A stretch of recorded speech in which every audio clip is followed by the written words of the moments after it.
इसको फिर हम एक बार रिपीट करते हैं कि रिस्पायरेटरी इलेक्ट्रॉन ट्रांसपोर्ट चेन या सिर्फ इलेक्ट्रॉन ट्रांसपोर्ट चेन क्या होता है। ये लास्ट स्टेप है या लास्ट स्टेज है एरोबिक रिस्पायरेशन का। ये कहाँ पर वाक़या होता है, तो it takes place in the F1 particle in the mitochondria in the presence of oxygen. यानी ये फॉर एग्जांपल हमारे पास माइटोकॉन्ड्रिया है। Mitochondria double membrane bounded structure है। सेल में 3 ऑर्गेनेल ऐसे हैं कि जो डबल मेम्ब्रेन बाउंडेड है और 4 स्ट्रक्चर ऐसे हैं कि जो ए मेम्ब्रेनस स्ट्रक्चर है। अब ये माइटोकॉन्ड्रिया का आउटर मेम्ब्रेन है, ये इनर मेम्ब्रेन है। अब inner membrane show infolding inwards, these infoldings are called mitochondrial cristae या माइक्रोविलाई। इसको हम माइटोकॉन्ड्रियल क्रिस्टी भी कह सकते हैं और इसको हम माइक्रोविलाई भी कह सकते हैं, माइक्रोविलाई।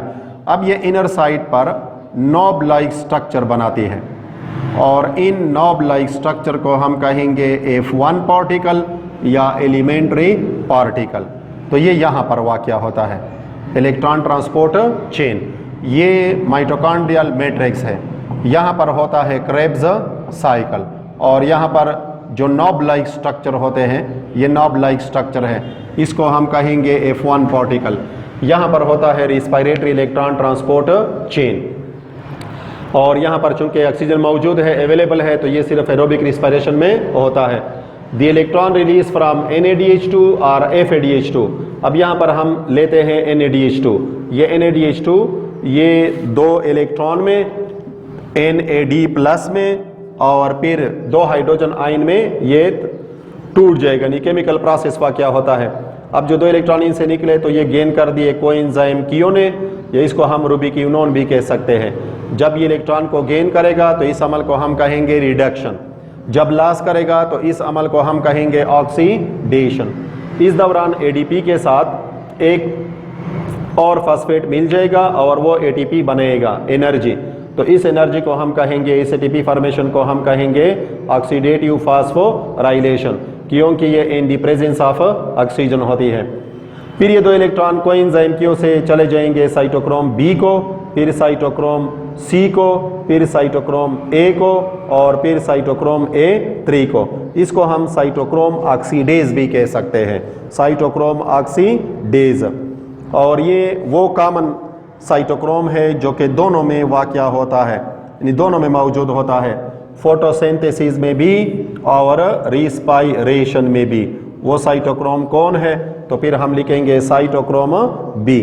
साइटोक्रोम C, A और A3 ये रिस्पायरेशन में है, लेकिन ये लाइट रिएक्शन ऑफ फोटोसिंथेसिस में नहीं होते। वहाँ पर साइटोक्रोम B, साइटोक्रोम F और फिर PC होते हैं। अब the electron release from NADH2 या FADH2 are carried by various या different electron carriers which are called cytochrome. हम इसको मुखफ़्फ़ लिखते हैं CYT। ए डिफरेंट स्टेप या स्टेजेस ATP या एनर्जी इज प्रोड्यूस। अब यहाँ पर हम देखते हैं कि एनर्जी मुख्तलिफ स्टेप्स में प्रोड्यूस होती है, स्टेप बाय स्टेप प्रोड्यूस होती है। ये भी MCQs में देते हैं कि जो हमारे पास बर्निंग है, बर्निंग प्रोसेस और रिस्पायरेशन वो सेम है, यानी वो भी हमें एनर्जी देती है, ये भी हमें एनर्जी देती है, लेकिन डिफरेंस क्या है कि बर्निंग में एनर्जी एब्रप्ट निकलती है और रिस्पायरेशन में energy slow and steady, step by step energy produce होती है। तो ये यहाँ पर ADP के साथ एक PI मिल जाएगा इनऑर्गेनिक फास्फेट, तो वो ATP को बनेगा। इस अमल को हम कहेंगे ऑक्सीडेटिव फास्फोराइलेशन। फास्फोराइलेशन हम कहते हैं एडिशन ऑफ फास्फेट, ऑक्सीडेटिव हम इसको इसलिए कहते हैं कि यह ऑक्सीजन की मौजूदगी में होता है। फिर ये 2 इलेक्ट्रॉन इनसे निकल जाएंगे, ये लॉस करेगा, साइटोक्रोम B गेन करेगा तो इसकी रिडक्शन होगी। फिर जब ये लॉस करेगा तो ऑक्सीडेशन होगी। फिर ये 2 इलेक्ट्रॉन साइटोक्रोम C को देगा, जब साइटोक्रोम C ये गेन करेगा तो रिडक्शन होगी, लॉस करेगा तो ऑक्सीडेशन। यहाँ पर फिर ADP के साथ एक PI मिल जाएगा, ATP को एनर्जी को बनेगा, जिसको हम कहेंगे ऑक्सीडेटिव फास्फोराइलेशन। फिर ये साइटोक्रोम C ये देगा इलेक्ट्रॉन साइटोक्रोम A को और फिर साइटोक्रोम A देगा A3 को। अब यहाँ पर फिर ADP के साथ एक PI मिल जाएगा, ATP को बनेगा यानी एनर्जी, और इसको भी हम कहेंगे ऑक्सीडेटिव फास्फोराइलेशन। फिर ये 2 इलेक्ट्रॉन इनसे निकल आएंगे, ये 2 हाइड्रोजन जो यहाँ पर प्रोड्यूस हो गए हैं NADH2 से, और जो ऑक्सीजन हमने लिया है रिस्पायरेशन में, ये सब मिल जाएंगे और ये बनेंगे H2O को। तो आखिर में क्या बन जाएगा? H2O। एट डिफरेंट स्टेप्स या स्टेजेस एनर्जी यानी ATP इज प्रोड्यूस्ड और at the end water is form, आखिर में पानी बन जाएगा। तो इस अमल को हम कहेंगे रिस्पायरेटरी इलेक्ट्रॉन ट्रांसपोर्ट चेन। और ये कहाँ पर वाक़या होता है? ये इंपॉर्टेंट MCQs है कि ये F1 पार्टिकल या elementary particle in the mitochondrial matrix में वाक़या होता है। अब यहाँ तक 3 स्टेप्स कंप्लीट हो गए, 3 स्टेप्स। अब यहाँ पर हम फिर क्या करेंगे? एनर्जी कैलकुलेशन करेंगे। एनर्जी कैलकुलेशन कि एक ग्लूकोज का मॉलिक्यूल वो हमें कितनी ATP देगा, एक ग्लूकोज का मॉलिक्यूल। अब हमारे किताब में एक ग्लूकोज मॉलिक्यूल जब ये मुकम्मल इसकी लाइसिस स्प्लिटिंग ब्रेक डाउन होती है तो एक ग्लूकोज का मॉलिक्यूल हमें कितनी ATP देगा? तो हम लिखेंगे 36 या 38 ATP। यानी हमारे बुक में फर्स्ट ईयर में ये दिया है 38 ATP माइटोकॉन्ड्रिया के टॉपिक में। माइटोकॉन्ड्रिया हमने पढ़ा कि यह डबल मेम्ब्रेन बाउंडेड स्ट्रक्चर है। 3 स्ट्रक्चर सेल के अंदर डबल मेम्ब्रेन बाउंडेड है। डबल मेम्ब्रेन बाउंडेड स्ट्रक्चर में 3 हमारे पास बहुत अहम है। डबल मेम्ब्रेन बाउंडेड स्ट्रक्चर में, डबल मेम्ब्रेन बाउंडेड स्ट्रक्चर, जो डबल मेम्ब्रेन बाउंडेड स्ट्रक्चर होते हैं वो सेल के अंदर 3 है। एक हमारे पास माइटोकॉन्ड्रिया, माइटोकॉन्ड्रिया, दूसरा हमारे पास क्लोरोप्लास्ट जिसके 2 हिस्से होते हैं, स्ट्रोमा और ग्रेना, और फिर हमारे पास न्यूक्लियस। ये double membrane bounded structure mitochondria, chloroplast और न्यूक्लियस। जो सिंगल मेम्ब्रेन बाउंडेड स्ट्रक्चर होते हैं, या इससे पहले हमारे पास ए मेम्ब्रेनस स्ट्रक्चर होते हैं, ए मेम्ब्रेनस स्ट्रक्चर यानी ऐसे स्ट्रक्चर जिसके इर्द गिर्द मेम्ब्रेन नहीं है, not bounded by the membrane, not bounded by the membrane. वो सेल के अंदर कौन कौन से स्ट्रक्चर है? वो ये है, हमारे पास राइबोसोम होते हैं, राइबोसोम, सेंट्रियोल्स होते हैं, सेंट्रियोल्स, न्यूक्लियोलस होता है, न्यूक्लियोलस। न्यूक्लियस है वो डबल मेम्ब्रेन बाउंडेड, न्यूक्लियोलस वो ए मेम्ब्रेनस। और इस तरह हमारे पास है क्रोमोसोम, क्रोमोसोम, ये ए मेम्ब्रेनस स्ट्रक्चर है यानी not bounded by the membrane. ऐसे स्ट्रक्चर, ऐसे ऑर्गेनेल जिसके इर्द गिर्द कोई मेम्ब्रेन नहीं है, तो वो राइबोसोम, सेंट्रियोल्स, न्यूक्लियोलस और क्रोमोसोम। और जो डबल है वो माइटोकॉन्ड्रिया, क्लोरोप्लास्ट और न्यूक्लियस। जब हम क्लोरोप्लास्ट को बनाते हैं तो क्लोरोप्लास्ट के इर्द गिर्द आपको 2 मेम्ब्रेन मिलेंगे, डबल मेम्ब्रेन बाउंडेड स्ट्रक्चर। यहाँ पर स्टॉक ऑफ थाइलेकाइड मेम्ब्रेन जिसको हम कहेंगे ग्रेना, और इनको कनेक्ट किया है इंटरग्रेना या लेमिला ने, और ये हिस्सा इसका स्ट्रोमा। ये स्ट्रोमा है और ये ग्रेना है, स्टॉक ऑफ थाइलेकाइड मेम्ब्रेन, ये इसके इर्द गिर्द डबल मेम्ब्रेन। जब हम न्यूक्लियस सेल बनाते हैं और सेल के अंदर न्यूक्लियस, तो न्यूक्लियस के इर्द गिर्द हम 2 पर्दे उसके इर्द गिर्द बनाते हैं, तो ये हमारे पास न्यूक्लियर मेम्ब्रेन, ये हमारे पास न्यूक्लियस। अब यहाँ पर डबल मेम्ब्रेन, यहाँ पर डबल मेम्ब्रेन, और माइटोकॉन्ड्रिया के इर्द गिर्द डबल मेम्ब्रेन, एक आउटर मेम्ब्रेन जो स्मूथ और एक इनर मेम्ब्रेन। अब कुल ATP ग्लूकोज हमें कितनी देगा? वो 36 या 38, हमारे बुक में दिया है 38 ATP मॉलिक्यूल। अब हम किस तरह काउंटिंग करेंगे कि 10 तो हमारे पास बनते हैं कौन? NADH2, यानी 10 किस तरह बनते हैं? 8 हमने पढ़े कि ये क्रेब साइकिल में बनते हैं, और 2 हमने पढ़े कि वो ग्लाइकोलाइसिस में बनते हैं। और इलेक्ट्रॉन ट्रांसपोर्ट चेन में हम पढ़ते हैं कि जब एक NADH2 इस्तेमाल होगा तो फिर वो हमें कितनी ATP देगा? तो फिर हम कहेंगे 3 ATP देगा। अब ये 10 NADH2 ये हमें कुल कितनी एटीपी देगा? तो 10 को हम 3 में मल्टीप्लाई कर देंगे, कितनी एटीपी बन गई? 30। ये सिर्फ हमें कहाँ से आ गई? हमें आ गई NADH2 से, यानी 8 NADH2 बने थे क्रेब्स साइकिल में और 2 NADH2 बने थे ग्लाइकोलाइसिस में। तो कुल 10 और एक 3 के बराबर है, तो 30 एटीपी तो सिर्फ हमें ये देगा। फिर 2 NADH2 और एक 2 के बराबर है, तो 2 ज़रबे 2 हमारे पास 4 एटीपी यहाँ से आएंगी।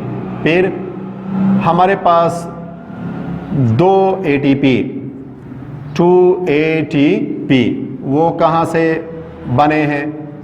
वो बने हैं ग्लाइको क्रेब्स साइकिल में। क्रेब्स साइकिल में या सिट्रिक एसिड साइकिल में 2 एटीपी और ग्लाइकोलाइसिस में कुल 4 एटीपी बने थे, 4 एटीपी। यानी पहले हम इसके प्रोडक्ट को देखते हैं। अब कुल कितने बनते हैं? 30 और 4, 34 और 2, 36 और 4, ये 40 एटीपी बने। ये तो हमारा प्रोडक्ट हुआ। अब इसे हम माइनस करेंगे, यानी कितनी एटीपी यूज़ हो गई है ग्लाइकोलाइसिस में? तो 2 एटीपी यूज़ हो गई है, 2 ATP। ये हम यहाँ से माइनस कर देंगे, तो हमारे लिए कितनी एटीपी बन जाएगी? 30 ATP।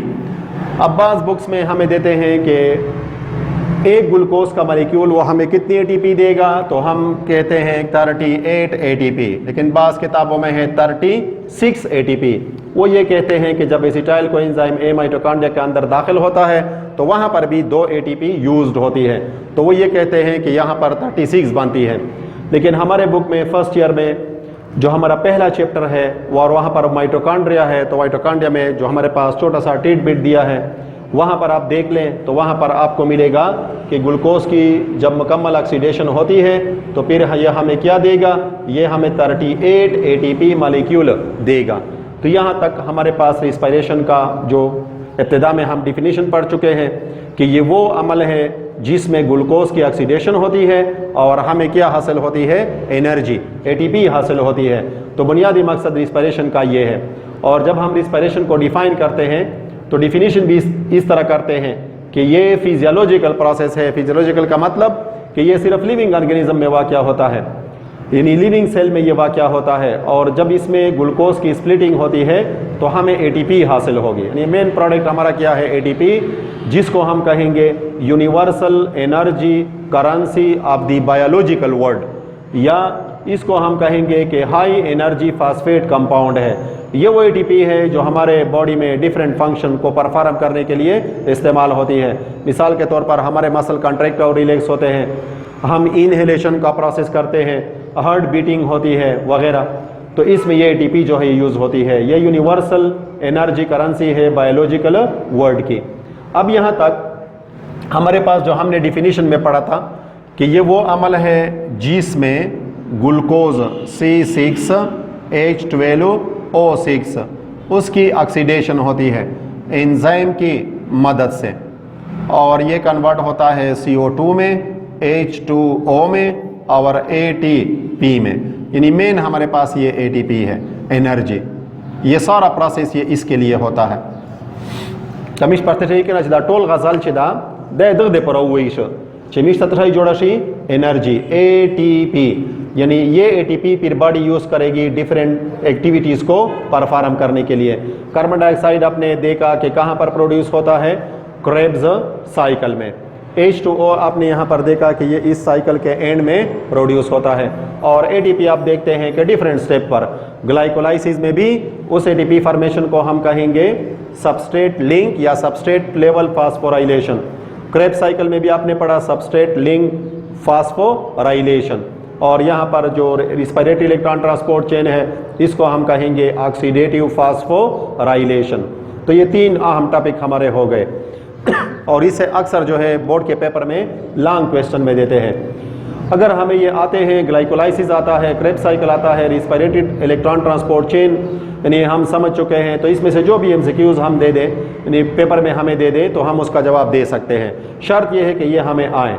जब ये आएंगे तो जो भी MCQs आएगा हम इसको फिर इंशाल्लाह सॉल्व कर सकेंगे। तो ये कंसेप्चुअल एमसीक्यूज नीचे देते हैं, तो तीनों प्रोसेस को हमने अच्छी तरीके से जो है ये समझ लेना है, क्योंकि बाज़ दफ़ा स्टेप देते हैं कि इस स्टेप के दौरान एनर्जी प्रोड्यूस होती है या नहीं। मिसाल के तौर पर ग्लाइकोलाइसिस में, क्रेब्स साइकिल में, या फिर रिस्पायरेटरी इलेक्ट्रॉन ट्रांसपोर्ट चेन में। तो यहाँ तक हमारे पास ये रिस्पायरेशन का प्रोसेस कंप्लीट। अब हमारे पास मेन जो एनर्जी बनती है वो किससे बनती है, किससे हासिल होती है? ग्लूकोज से। और जब ग्लूकोज की कंप्लीट ऑक्सीडेशन होती है तो ये हमें 36 या 38 एटीपी मॉलिक्यूल देती है, और ये 3 प्रोसेस में कंप्लीट होता है, ग्लाइकोलाइसिस में, क्रेब्स साइकिल में, और रिस्पायरेटरी इलेक्ट्रॉन ट्रांसपोर्ट चेन में। अगर ये ग्लूकोज हमारे पास सोर्स ऑफ एनर्जी नहीं है, मिसाल के तौर पर ग्लूकोज अवेलेबल नहीं है और हमारे पास प्रोटीन है या हमारे पास लिपिड है जो कि सेकेंडरी सोर्स ऑफ एनर्जी के तौर पर इस्तेमाल होते हैं, तो वो इन साइकिल में कहाँ कहाँ पर दाखिल होंगे? अब हमने पढ़ा है ग्लाइकोलाइसिस। चूँकि ये अगर ग्लूकोज एनर्जी सोर्स के तौर पर अवेलेबल नहीं है तो हम प्रोटीन और लिपिड को भी एनर्जी सोर्स के तौर पर इस्तेमाल कर सकते हैं। अब हम देखते हैं कि ये कहाँ पर एंटर होते हैं। अब ग्लाइकोलाइसिस में हमने पढ़ा है कोई ग्लूकोज है, ग्लूकोज कन्वर्ट हो जाएगा ग्लूकोज 6 फास्फेट में, ग्लूकोज 6 फास्फेट, फिर ग्लूकोज 6 फास्फेट तब्दील हो जाएगा फ्रक्टोज 6 फास्फेट में, फ्रक्टोज 6 फास्फेट। इनके क्योंकि आइसोमराइजेशन होती है, यहाँ पर एटीपी आएगा, वो इसको एक फास्फेट देगा, ये खुद एडीपी में कन्वर्ट होगा। फिर फ्रक्टोज 6 फास्फेट तब्दील हो जाएगा फ्रक्टोज 1,6 बाई फास्फेट में, 1,6 बाई या डाई फास्फेट में। यानी यहाँ पर फिर क्या हुआ, फिर एटीपी आ जाएगी, वो इनको एक फास्फेट ग्रुप देगा, वो खुद एटीपी में एडीपी में कन्वर्ट होगा। ये इंडरगोनिक रिएक्शन, ये इंडरगोनिक रिएक्शन। फिर फ्रक्टोज 6 फास्फेट ये 2 कंपाउंड में टूट जाता है, PGAL में फास्फोग्लाइसर अल्डिहाइड जो कि 3 कार्बन का कंपाउंड है, और DHAP में या DAP में डाई हाइड्रोक्सी एसीटोन फास्फेट में, ये 6 कार्बन का है और ये दोनों 3 कार्बन के हैं और ये एक दूसरे में इंटर कन्वर्टेबल है। यहाँ तक हमने ग्लाइकोलाइसिस में भी पढ़ा है कि इसको हम कहेंगे कि ये प्रेपरेटरी फेज है। अब अगर सोर्स ऑफ एनर्जी वो प्रोटीन है, यानी ग्लूकोज अवेलेबल नहीं है, वो प्रोटीन यूज़ होता है, तो प्रोटीन की सबसे पहले जो हमारे पास एंड प्रोडक्ट है प्रोटीन के डाइजेशन का, वो कौन है? वो एमाइनो एसिड। एमाइनो एसिड ये एंड प्रोडक्ट है प्रोटीन के डाइजेशन का, जिसका जनरल फार्मूला हमारे पास ये कार्बोक्सिलिक ग्रुप है, ये अल्फा कार्बन, ये हाइड्रोजन एटम, ये R अल्काइल ग्रुप और ये एमाइनो ग्रुप है। अब इसको हम कहेंगे लेफ्ट हैंडेड एमाइनो एसिड। यहाँ से ये एमाइनो एसिड निकल जाएगा और बाकी जो हिस्सा रह जाता है, ये बाकी हिस्सा जो रह गया, ये दाखिल होगा कहाँ पर? ये दाखिल होगा क्रेब्स साइकिल में। यानी जो प्रोटीन का एंड प्रोडक्ट ऑफ डाइजेशन है एमाइनो एसिड, अगर ये सोर्स ऑफ एनर्जी के तौर पर इस्तेमाल होता है तो ये किस प्रोसेस में दाखिल होगा? ये हम एमसीक्यूज में देते हैं कि ये ग्लाइकोलाइसिस में दाखिल होगा, ये क्रेब्स साइकिल में दाखिल होगा, या रिस्पायरेटरी इलेक्ट्रॉन ट्रांसपोर्ट चेन में दाखिल होगा। तो हम लिखेंगे कि ये क्रेब्स साइकिल में दाखिल होगा। अगर एमाइनो एसिड है, इसकी डीएमिनेशन होगी, एमाइनो ग्रुप रिमूव हो जाएगा, बाकी हिस्सा जो रह गया एमाइनो एसिड का वो यहाँ पर दाखिल होगा। अब इसके लिए एंट्रेंस पॉइंट कौन सा होगा? जिस तरह हम मोटरवे पर सफ़र करते हैं कि मोटरवे पर स्पेशल एंटर होने के लिए स्पेशल इंटरचेंज है, वहाँ पर हम दाखिल होंगे, वो हमारे पास प्रॉपर रूट है। इस तरह यहाँ पर भी हमारे पास प्रॉपर रूट होते हैं, हर जगह पर कोई दाखिल नहीं हो सकता। ये डिपेंड करेगा ये एमाइनो एसिड कि जब ये इस साइकिल में दाखिल होगा कि इसमें कितने कार्बन हैं। मिसाल के तौर पर यहाँ पर कार्बन की तादाद 6 है तो सिट्रिक एसिड स्टेज पर दाखिल होगा, 5 है तो अल्फा कीटोग्लूटेरिक एसिड पर दाखिल होगा, 4 है फॉर एग्जांपल तो सुसिनाइल एस कोएंजाइम ए यहाँ पर दाखिल होगा। ये डिपेंड करेगा नंबर ऑफ कार्बन एटम पर कि इस एमाइनो एसिड में कार्बन एटम की तादाद कितनी है, तो वो इस साइकिल में वहाँ पर एंटर होगा, वो उसका रास्ता होगा। ये हमारे पास अगर एनर्जी सोर्स के तौर पर कौन इस्तेमाल होता है? प्रोटीन। अगर हमारे पास एनर्जी सोर्स के तौर पर इस्तेमाल होता है कौन? लिपिड्स।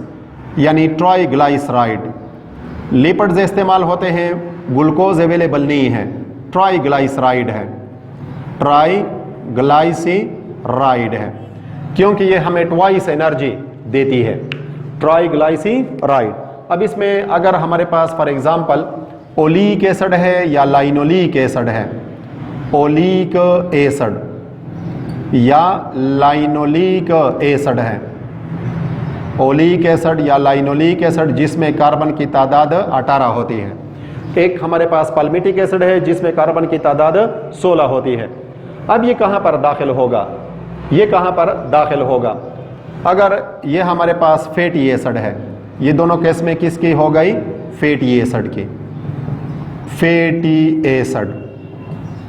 अगर फैटी एसिड ये इस्तेमाल होता है तो फिर ये दाखिल होगा एसिटाइल कोएंजाइम ए पर। मिसाल के तौर पर यहाँ पर कार्बन की तादाद 18 है, तो ये सबसे पहले एसिटाइल कंपाउंड, एसिटाइल ग्रुप में ये कन्वर्ट हो जाएगा।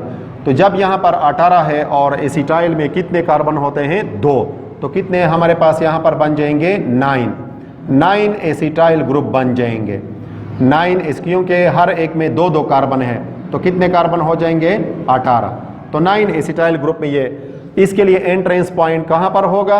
अगर ये फैटी एसिड है, लिपिड्स का ट्राइग्लाइसराइड का हिस्सा, तो फिर वो एसिटाइल कोएंजाइम ए के मकाम पर दाखिल होगा, क्योंकि यहाँ पर भी 2 कार्बन है और ये भी 2 कार्बन के कंपाउंड में एसिटाइल ग्रुप में ये कन्वर्ट हो जाएगा। यहाँ पर 18 कार्बन है, 18 कार्बन, तो ये 9 एसिटाइल ग्रुप में तकसीम, क्योंकि हर एक एसिटाइल में कार्बन की तादाद 2 होती है, तो 9 2 18 ये हासिल हो जाएंगे। अगर हमारे पास फैटी एसिड नहीं है, मिसाल के तौर पर हमारे पास ट्राइग्लाइसराइड है, ट्राइग्लाइसराइड, तो फिर वो कहाँ पर दाखिल होगा? वो दाखिल होगा PgAl के मकाम पर, फास्फोग्लाइसर अल्डिहाइड, क्योंकि यहाँ पर भी 3 कार्बन होते हैं और मिसाल के तौर पर यहाँ पर ट्राइग्लाइसराइड में फैटी एसिड और ग्लाइसिरोल है, ग्लाइसिरोल। अब ग्लाइसिरोल भी 3 कार्बन का कंपाउंड है और ये भी हमारे पास 3 कार्बन का कंपाउंड है।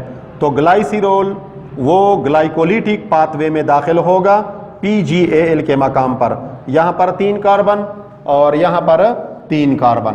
और अगर ओलिक एसिड यानी लाइनोलिक एसिड फैटी एसिड है तो फिर वो एसिटाइल ग्रुप में कन्वर्ट होगा। एसिटाइल में कार्बन की तादाद 2 होती है। अब फॉर एग्जांपल ओलिक एसिड या लाइनोलिक एसिड में कार्बन की तादाद 18 है, तो वो 9 एसिटाइल ग्रुप में यानी वो कन्वर्ट हो जाएगा, क्योंकि हर एक एसिटाइल ग्रुप में कार्बन की तादाद 2 होती है। तो एंट्रेंस पॉइंट ओलिक एसिड या लाइनोलिक एसिड यानी फैटी एसिड के लिए वो कौन सा होगा, कौन सा मकाम होगा? वो एसिटाइल कोएंजाइम ए होगा, एसिटाइल ग्रुप यहाँ पर इसके लिए एंट्रेंस पॉइंट है। और अगर ये ग्लाइसिरोल है तो फास्फोग्लाइसर एल्डिहाइड ये यहाँ पर फिर दाखिल होगा, ठीक। और अगर ये हमारे पास प्रोटीन है, एमाइनो एसिड उसका एंड प्रोडक्ट है, फिर इसकी डीएमिनेशन होती है। जब हम एमाइनो ग्रुप को एमाइनो एसिड से रिमूव करते हैं उसको हम कहेंगे डीएमिनेशन। जो हिस्सा रह जाएगा वो इस क्रेब्स साइकिल में दाखिल होगा। एंट्रेंस पॉइंट डिपेंड करेगा किसके ऊपर? नंबर ऑफ कार्बन एटम के ऊपर, कि यहाँ पर कितने कार्बन एटम है, तो वो अपने मकाम पर फिर यहाँ पर दाखिल होगा। कि कितने कार्बन एटम यहाँ पर है तो उसके लिए वो एंट्रेंस पॉइंट भी है। तो बाज़ दफ़ा ये देते हैं कि जब ग्लूकोज एनर्जी सोर्स के तौर पर अवेलेबल नहीं होगा तो फिर अगर प्रोटीन है और लिपिड है, अब लिपिड के 2 पार्ट हैं, ग्लाइसिरोल और फैटी एसिड। ग्लाइसिरोल कहाँ पर दाखिल होगा? तो ग्लाइकोलिटिक पाथवे में PgAl के मकाम पर। फैटी एसिड कहाँ पर दाखिल होगा? वो एसिटाइल ग्रुप के मकाम पर दाखिल होगा। और प्रोटीन जो एमाइनो एसिड है वो डिपेंड करता है नंबर ऑफ कार्बन एटम के ऊपर कि वहाँ पर कितने। तो इस चैप्टर में हमारे पास फिर 2 इंपॉर्टेंट शॉर्ट नोट हैं। एक हमें देते हैं फोटो रिस्पायरेशन, पुराने पेपर देख ले, हर पेपर में ये शॉर्ट नोट में मौजूद होता है। फोटो रिस्पायरेशन MCQs में भी इनसे देते हैं और शॉर्ट नोट में तो ये मौजूद होता है। और दूसरा हमारे पास केमी ऑस्मोटिक ATP सिंथेसिस, ये भी शॉर्ट नोट में देते हैं। केमी ऑस्मोटिक ATP सिंथेसिस ये भी शॉर्ट नोट में देते हैं। अब फोटो रिस्पायरेशन, एक इसकी डिफिनीशन के फोटो रिस्पायरेशन कौन सा अमल है, तो the process by which photo respiration is a process, ये अमल है या पाथवे, इज ए प्रोसेस या पाथवे बाय विच, जिसकी मदद से राइबोलोज बाइफॉस्फेट, राइबोलोज बाइफॉस्फेट, जो राइबोलोज बाइफॉस्फेट होता है RUB और P, जो कि 5 कार्बन का कंपाउंड है। डार्क क्रिएशन में हमने इसको पढ़ा। Ribulose biphosphate is converted into serine, ये तब्दील हो जाए कन्वर्टेड इनटू सीरीन में। Serine is a type of amino acid, is called, is यानी इज ए प्रोसेस, तो फिर हम लिखेंगे photorespiration. Photorespiration is a process या pathway by which ribulose biphosphate is converted into serine. Ribulose biphosphate ये serine में convert होता है। अब यह अमल कहाँ पर होता है, तो फोटो रिस्पायरेशन आकर, फोटो रिस्पायरेशन वाक़या होता है आकर इन दी पर ऑक्सीसोम या माइक्रोबॉडीज। ये अहम MCQs है कि फोटो रिस्पायरेशन सेल में किस ऑर्गेनेल के अंदर वाक़या होता है, तो फिर हम लिखेंगे पर ऑक्सीसोम या माइक्रोबॉडीज, माइक्रोबॉडीज। पर ऑक्सीसोम का दूसरा नाम क्या है, माइक्रोबॉडीज। ये MCQs में देते हैं कि photorespiration occur in which one of the following, तो फिर हम लिखेंगे पैराक्सीसोम या microbodies. Photo respiration occur in the peroxisome या microbodies in plant leaf cell, in plant leaf cells, यानी पौधे के पत्ते के जो खुलिये होते हैं, plant leaves sales.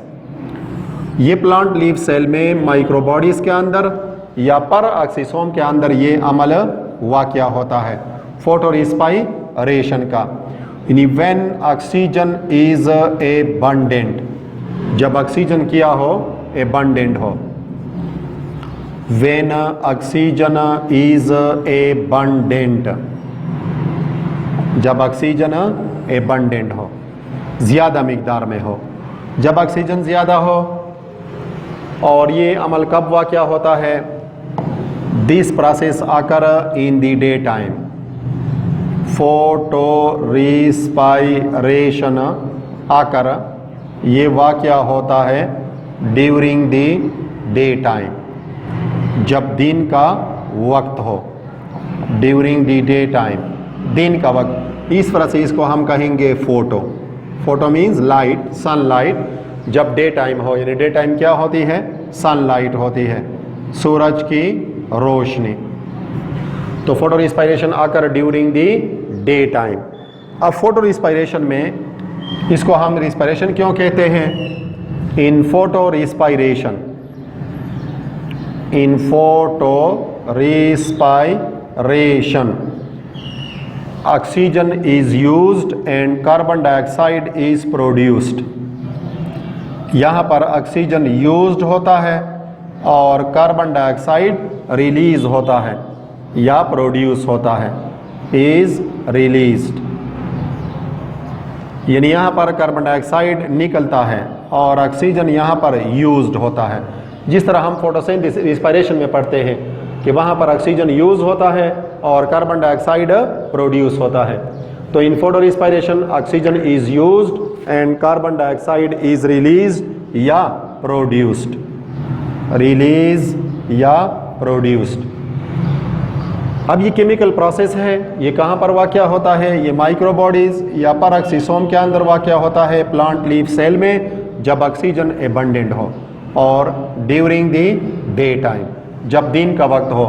Photo respiration में ऑक्सीजन यूज्ड होता है और कार्बन डाइऑक्साइड ये रिलीज्ड होता है या ये प्रोड्यूस होता है। अब ये केमिकल रिएक्शन का एक सीक्वेंस है, ये हमें एंट्री टेस्ट में दिया है। तो हम देखते हैं यहाँ पर ये राइबोलोज बाइफॉस्फेट है जो डार्क रिएक्शन में हमने पढ़ा है। राइबोलोज बाइफॉस्फेट ये 5 कार्बन का कंपाउंड है। अब इसके साथ कौन मिलेगा? ऑक्सीजन मिलेगा, क्योंकि इस प्रोसेस में ऑक्सीजन वो यूज्ड होता है और कार्बन डाइऑक्साइड ये प्रोड्यूस होता है। तो ये बनेगा ग्लाइकोलेट को, ग्लाइकोलेट। अब ये ग्लाइकोलेट फिर दाखिल हो जाएगा कहाँ पर? पर ऑक्सीसोम में, पर ऑक्सीसोम या माइक्रोबॉडीज में, पर ऑक्सीसोम। ये पर ऑक्सीसोम या माइक्रो बॉडीज में दाखिल हो जाएगा, पर ऑक्सीसोम या माइक्रो बॉडीज में, और ये तब्दील हो जाएगा ग्लाइसिन में, ग्लाइसिन। अब ये बहुत इंपॉर्टेंट एमसीक्यूज है कि ये सिंपलेस्ट एमाइनो एसिड है, सिंपलेस्ट एमाइनो एसिड, ये सादातरीन एमाइनो एसिड है। कौन? ग्लाइसिन।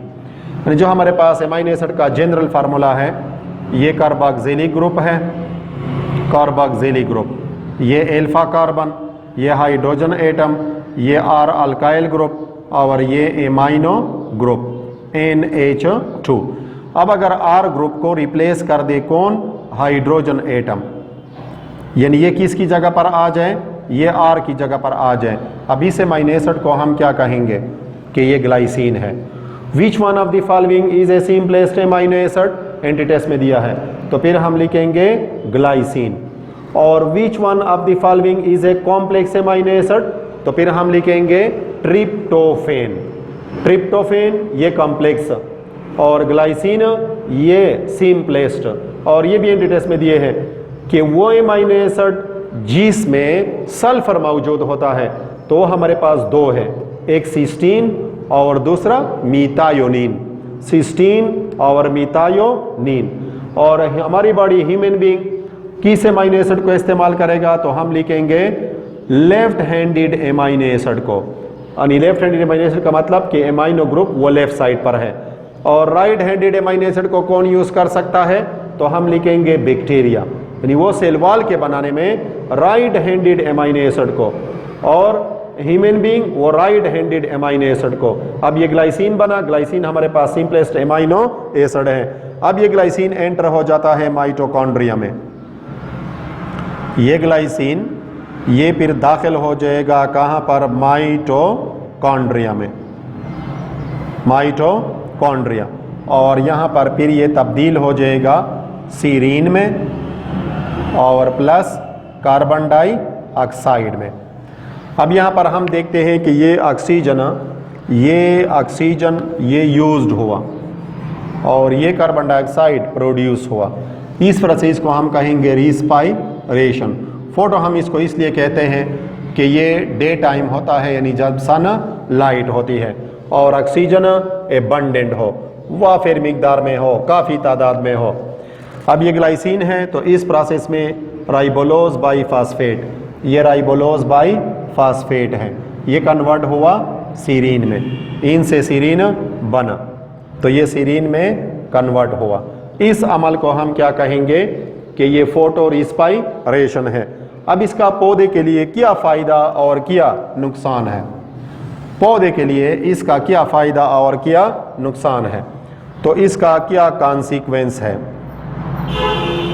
कॉन्सिक्वेंसेस ये पौधे के लिए यानी नुकसानदेह है। क्यों नुकसानदेह है?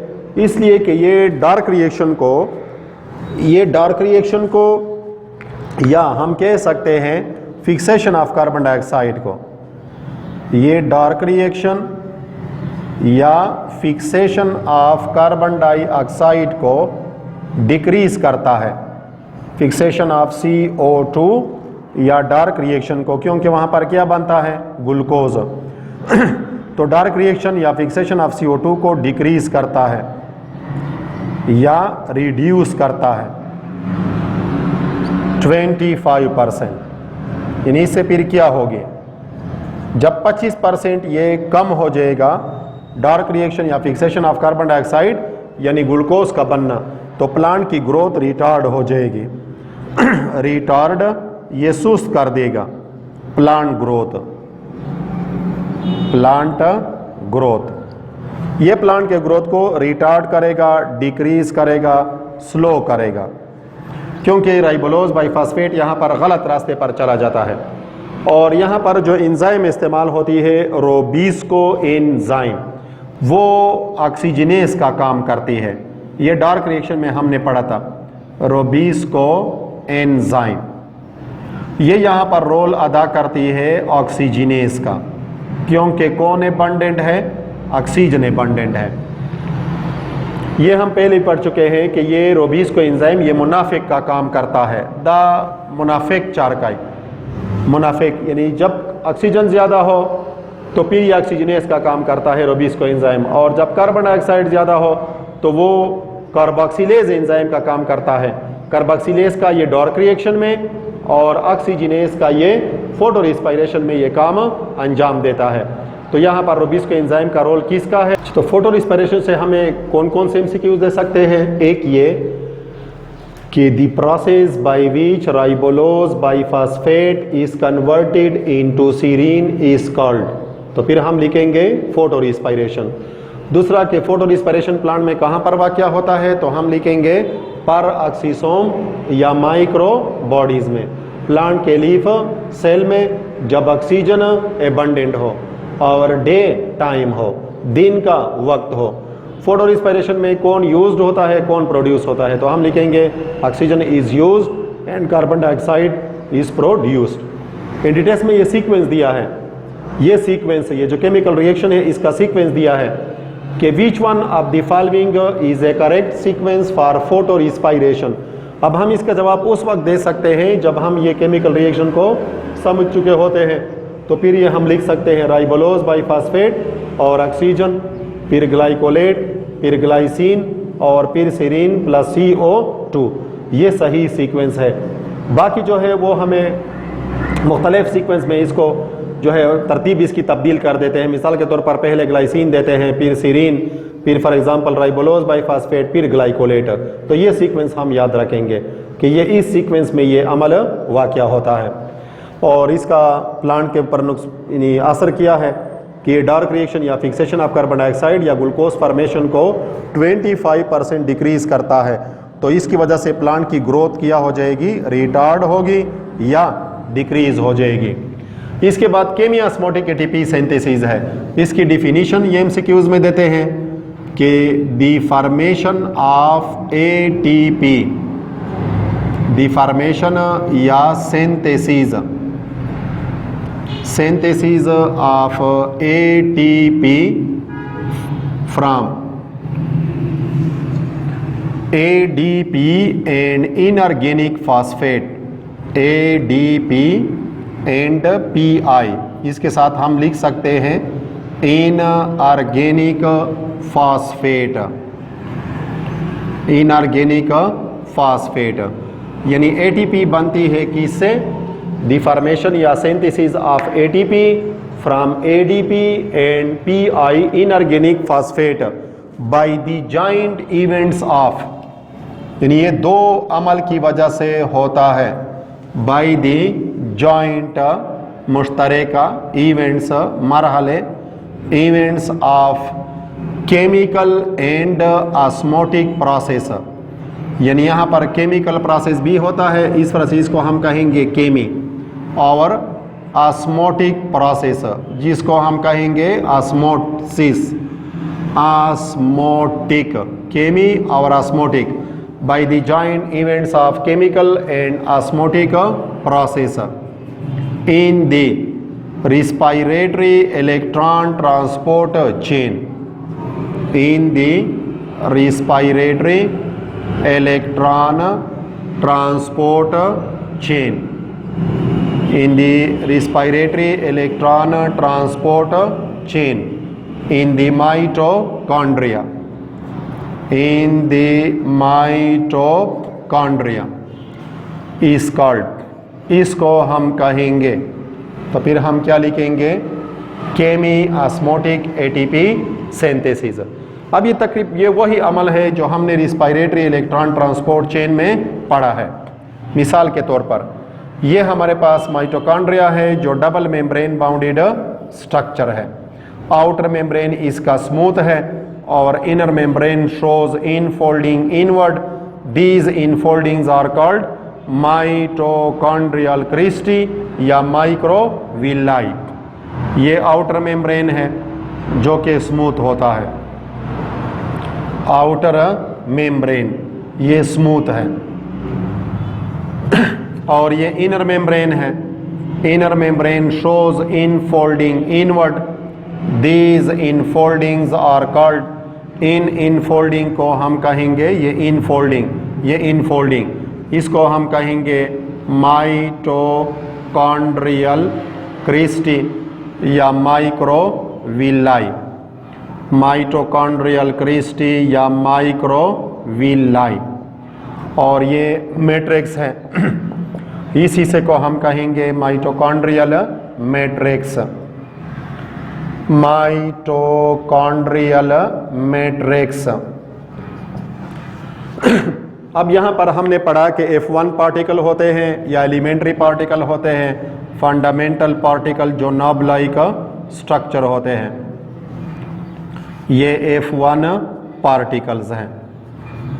F1 पार्टिकल्स ये इंटर मेम्ब्रेनस स्पेस है या इंटर मेम्ब्रेनस चेम्बर है।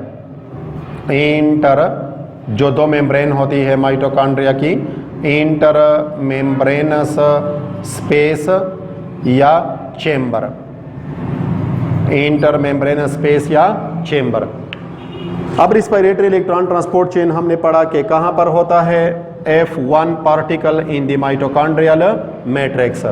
और इसमें हमने पढ़ा कि जब NADH2 ये टूटता है रिस्पायरेटरी इलेक्ट्रॉन ट्रांसपोर्ट चेन में, तो ये दो इलेक्ट्रॉन इससे रिलीज होते हैं, ये NAD प्लस में और प्लस दो हाइड्रोजन आयन में ये तब्दील हो जाएगा। दो इलेक्ट्रॉन NAD प्लस और दो हाइड्रोजन आयन। इस अमल को हम क्या कहेंगे कि ये जॉइंट इवेंट है केमिकल का, ये केमिकल प्रोसेस हुआ, केमिकल।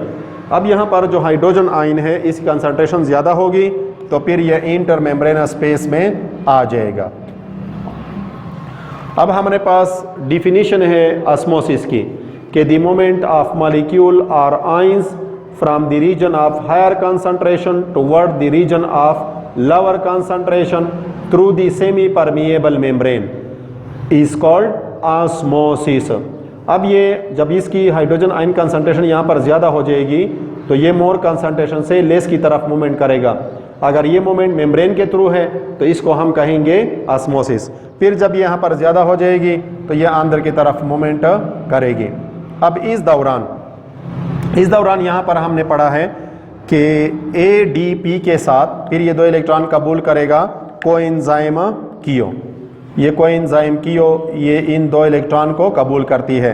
तो इस दौरान यहाँ पर ADP के साथ एक PI मिल जाएगा और वो बनेगी किसको, ATP को। अब इस ATP फॉर्मेशन के लिए हम वर्ड इस्तेमाल करेंगे केमी ऑस्मोटिक ATP सिंथेसिस के द फॉर्मेशन या synthesis of ATP from ADP and inorganic phosphate. ये ADP ये इनऑर्गेनिक फॉस्फेट है by the joint events of, यानी जो दो मरहले वाक़या होते हैं ऑफ केमिकल एंड ऑस्मोटिक। इस वजह से इसको हम केमी ऑस्मोटिक ATP सिंथेसिस कहते हैं। ये केमिकल प्रोसेस है जिसमें NADH2 टूटता है, दो इलेक्ट्रॉन में NAD प्लस में, दो हाइड्रोजन आयन में। ये दो इलेक्ट्रॉन कबूल करता है कोएंजाइम कीओ, गेन करेगा और फिर लॉस करेगा। इस दौरान यहाँ पर ADP के साथ PI मिल जाता है, उनसे ATP बन जाती है। रिस्पायरेटरी इलेक्ट्रॉन ट्रांसपोर्ट चेन में हमने इसको नाम दिया था ऑक्सीडेटिव फास्फोराइलेशन, लेकिन हम यहाँ पर इसको नाम देते हैं chemiosmotic ATP synthesis. in the respiratory electron transport chain in the mitochondria is called, तो फिर हम लिखेंगे केमी ऑस्मोटिक ATP सिंथेसिस। छोटा सा शॉर्ट नोट है, बहुत ही शॉर्टकट है, यानी बहुत कम वक्त में आप कर सकते हैं और ये भी अक्सर पेपर में मौजूद होता है। तो ATP केमी ऑस्मोटिक ATP सिंथेसिस, इसकी डिफिनीशन भी दे सकते हैं कि द फॉर्मेशन और synthesis of ATP from ADP and inorganic phosphate by the joint event of chemical and osmotic processes in the respiratory electron transport chain। ये दोनों हमारे पास प्रोसेसेस हैं। In the respiratory electron transport chain in the mitochondria, तो इस called, फिर हम लिखेंगे केमी ऑस्मोटिक ATP सिंथेसिस। ये हमारे पास माइटोकॉन्ड्रिया का स्ट्रक्चर है। ये इसके दो मेम्ब्रेन है, आउटर मेम्ब्रेन वो स्मूथ और inner membrane it show infolding inward. These infolding are called mitochondrial cristae या माइक्रोविलाई। अब यहाँ पर जो ATP बनेगी, इस ATP फॉर्मेशन को हम कहेंगे केमी ऑस्मोटिक ATP फॉर्मेशन। ये वो ही ATP की फॉर्मेशन है जो हम पढ़ते हैं रिस्पायरेटरी इलेक्ट्रॉन ट्रांसपोर्ट चेन में, यानी ये उसी का दूसरा नाम है। तो यहाँ पर दो प्रोसेस हो गए, एक हमारे पास हो गया केमिकल, जब NADH2 टूटता है 2 इलेक्ट्रॉन में, NAD+ में और 2 हाइड्रोजन आयन में, और इस दौरान जब ये 2 हाइड्रोजन आयन इंटरमेम्ब्रेनस स्पेस में आएंगे हायर कंसंट्रेशन से लोअर कंसंट्रेशन की तरफ, तो ADP के साथ एक Pi मिल जाएगा, ATP बन जाएगी। ये अमल यहाँ पर, जब हाइड्रोजन आयन यहाँ पर आते हैं तो ये ऑस्मोसिस है, और जब ये टूट जाता है तो ये केमिकल प्रोसेस है। इस दौरान ये जो ATP बनती है इसको हम कहेंगे केमी ऑस्मोटिक ATP सिंथेसिस। ये वही ATP इन अदर वर्ड है जो इलेक्ट्रॉन ट्रांसपोर्ट चेन में बनता है। अब ये अक्सर हमें देते हैं शॉर्ट नोट में, मुख्तसर शॉर्ट नोट है और हमें इसके पर 4 के 4 नंबर जो है वो मिल सकते हैं।